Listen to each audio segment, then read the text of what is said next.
Welcome to The Explainer. Okay, let's dive right into this. Today we're taking a fascinating trip across the globe to look at the very foundation of how societies govern themselves when their populations are diverse.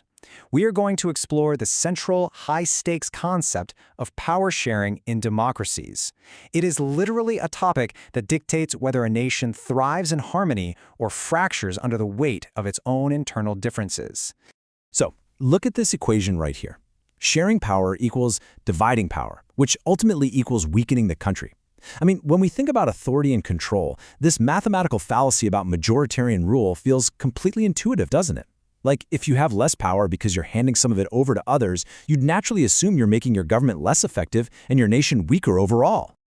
But wait, is this equation actually true? Does sharing power truly weaken a country? Or, does it do the exact opposite? To figure this out, we aren't just going to sit here and talk theory. We are going to conduct a real-world, global investigation using historical case studies that put this exact question to the ultimate test. Part 1. Sri Lanka's majoritarian misstep. Let's travel to this beautiful island nation just south of Tamil Nadu and see exactly what happens when a majority aggressively enforces its will upon an entire country. So, Sri Lanka gained its independence in 1948. And when you look at the demographics, it's a very diverse place. You have this overwhelming demographic majority of Sinhala speakers, making up 74% of the population. And then, on the other hand, you have the Tamil-speaking minority, who make up about 18%. Now, what's really interesting about this slide is the geographic distribution. The minority Sri Lankan Tamils aren't just scattered evenly across the island. No, they are heavily concentrated in the north and the east. Keep that in mind, because that regional concentration is a really crucial detail when we look at how the government's policies actually affected them. Right after independence, the democratically elected Sinhala leaders essentially decided to secure dominance just by virtue of being the majority. They went all in on a political philosophy called majoritarianism.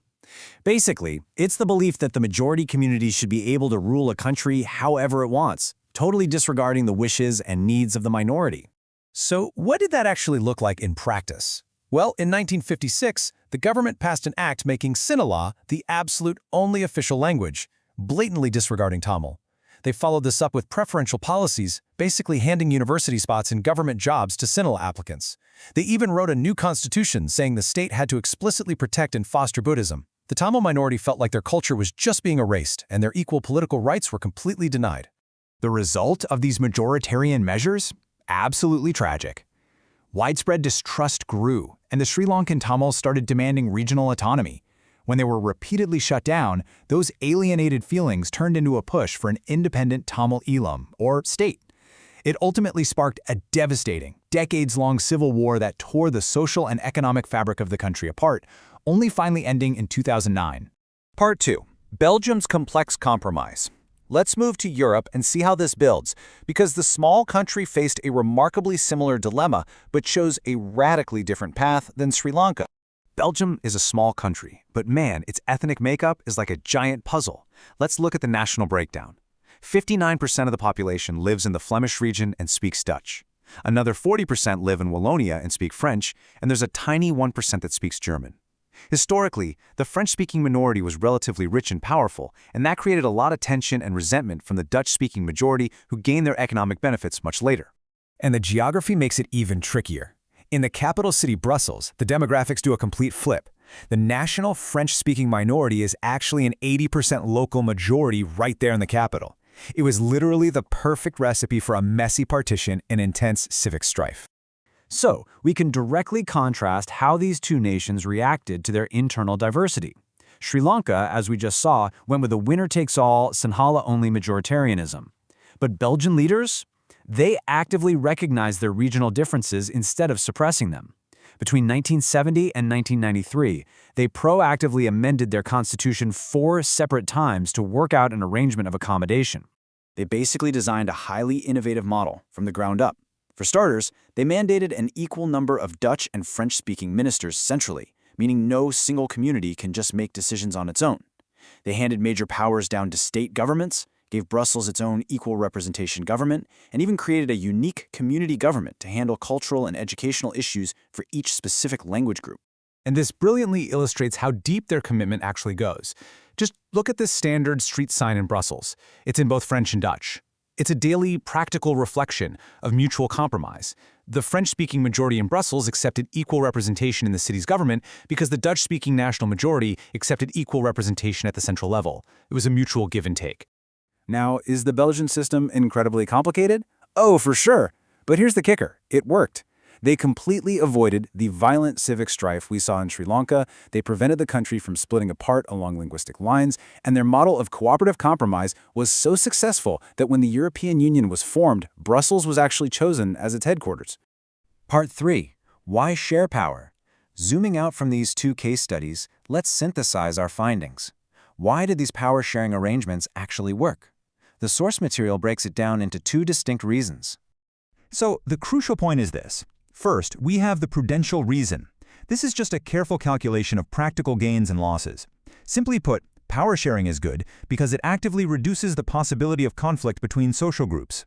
Since social conflict almost always leads to violence and political instability, sharing power is the most pragmatic, effective way to ensure the long-term stability of the whole nation. Steamrolling the minority might look like a super attractive and efficient option in the short run. But long-term, it's a total disaster. As this quote perfectly points out, the tyranny of the majority isn't just oppressive for the minority. It often ends up adversely affecting the majority as well. It literally brings violence and economic ruin to everyone's doorstep. Then, beyond the practical, you have the deeper, moral reasons. Power sharing is the very spirit of democracy itself. A democratic rule inherently involves sharing power with the exact people who are affected by its exercise. People have a moral right to be consulted on how they are governed. A legitimate government demands that citizens actually acquire a stake in the system through active participation. Part 4. Khalil's Dilemma. To demonstrate just how far-reaching and deeply personal these political arrangements can be, let's look at one final example. We are heading to Beirut, Lebanon. The source material uses a really cool classic mythological framing device here, the spirit Vaital telling a story to King Vikram.